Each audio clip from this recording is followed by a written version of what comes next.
It's been well documented how intense turnover has been in a lot of industries. You can go across the board and see that retention is difficult for most companies at the moment, but in particular the ad agency industry, so creative work, advertising, things like that.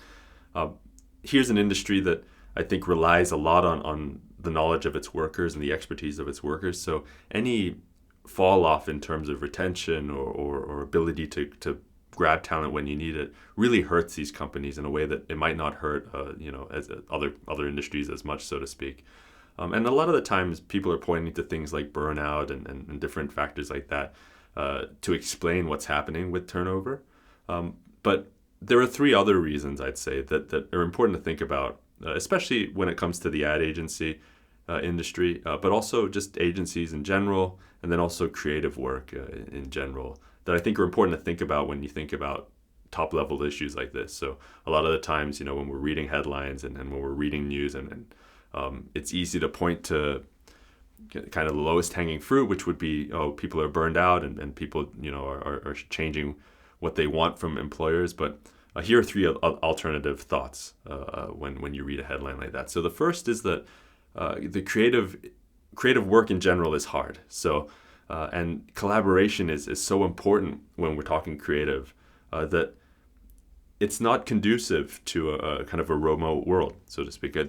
Systems can be put in place to help push along, what creative looks like and things like that. But a lot of the best creative is spontaneous, and it happens in the small conversations between the big conversations that happen, throughout a workday. So knowing that creative is so difficult in a remote environment, if workers want to stay remote, which seems to be a shifting preference that we're seeing in the marketplace, well, advertising agencies might not be the best place for workers like that. And what you'll find is that, okay, it might not be burnout, but what it is workers who find that, okay, now their skill sets don't align with, or their preferences don't align with what is necessary at an advertising agency. And at the top levels of the ad industry, you can imagine business is so competitive, and revenue is so hard to come by, that things start to get a little bit too cutthroat for individuals like that, and they've got to drop out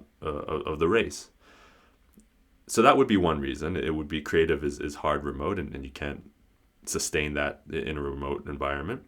Second is that companies on the client side of marketing are desperate for great creatives. Video and podcasts and social media all require great minds when it comes to creative.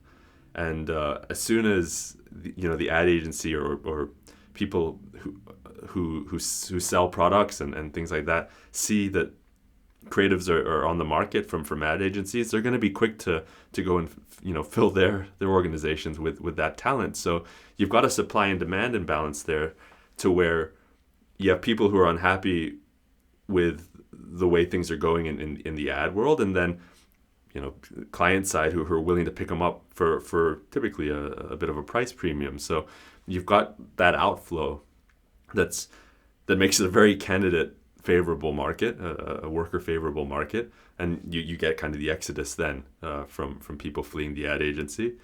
And then the last thing to think about is just what this means at a macro level, at a long-term level. So for businesses that rely on advertising, that rely on the work of these ad agencies to sell their own products, you can imagine like the big CPG brands who spend millions and millions of dollars on advertising campaigns and sophisticated advertising campaigns throughout the year.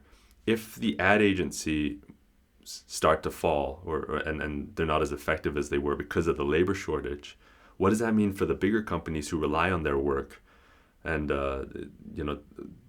how, and if this is all tied to just how important it is to be able to get people into an office, what are the long-term implications of this shifting preference in the marketplace on not only the ad agencies and their labor implications, but even bigger than that, the companies that fund or that buy services from the ad agencies? So there's a lot going on when you see a headline like people are fleeing the ad industry and it's leaving agencies struggling to fill hundreds of open roles, because it affects so many levels of the value chain, and it'll be interesting to see over the next 18 months, 24 months, whether we see people go back to you know to where they used to work. I mean, there's a bit more coverage now in the media about regret. So people who've left their jobs during this pandemic for whatever reason, one reason or another, who then have a regret and you know start to go back to their old employers.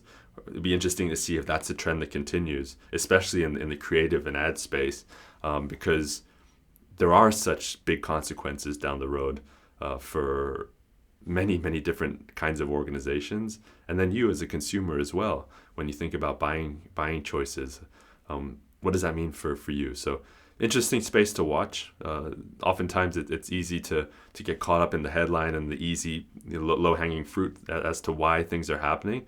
But hopefully that's 3 alternative thoughts that you can you know wrap your head around as you see industries that are struggling with talent and see how they apply there too.